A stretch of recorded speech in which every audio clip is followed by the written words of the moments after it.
Siklus air. Percaya atau tidak, air yang Anda minum hari ini mungkin sudah ada sejak jutaan tahun yang lalu. Ini karena air di bumi terus bergerak, berubah bentuk, dan mengalami proses alami yang disebut siklus air. Hari ini kita akan belajar tentang siklus air, bagaimana cara kerjanya, dan mengapa penting bagi kehidupan di bumi. Dengan memahami siklus air, kita juga bisa ikut menjaga keberlangsungan air untuk generasi mendatang. Apa itu siklus air? Sebelum masuk ke detail prosesnya, mari kita pahami dulu apa itu siklus air. Siklus air adalah perjalanan air di bumi saat berubah bentuk dan berpindah tempat. Air bisa berbentuk cair, padat, ataupun gas. Air dalam bentuk cair ada di lautan, sungai, danau, dan bahkan di dalam tanah. Air dalam bentuk padat seperti es dan salju ditemukan di gletser dan kutub. Air dalam bentuk gas atau uap air ada di atmosfer. Tahapan siklus air. Bagaimana air bisa terus bergerak dan berubah bentuk?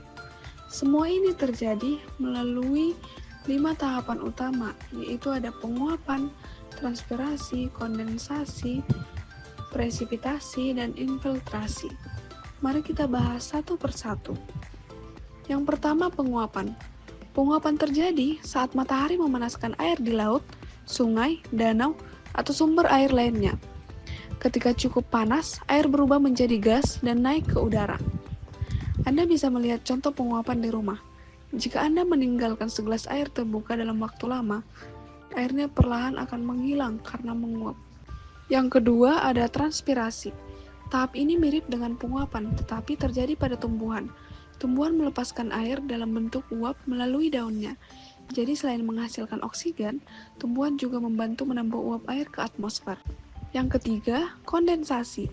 Saat uap air naik ke udara, ia mendingin dan berubah kembali menjadi tetesan air kecil. Tetesan ini berkumpul dan membentuk awan. Ingin melihat contoh kondensasi? Coba perhatikan cermin di kamar mandi setelah mandi air panas. Uap air dari mandi akan menempel dan berubah menjadi titik-titik air di cermin.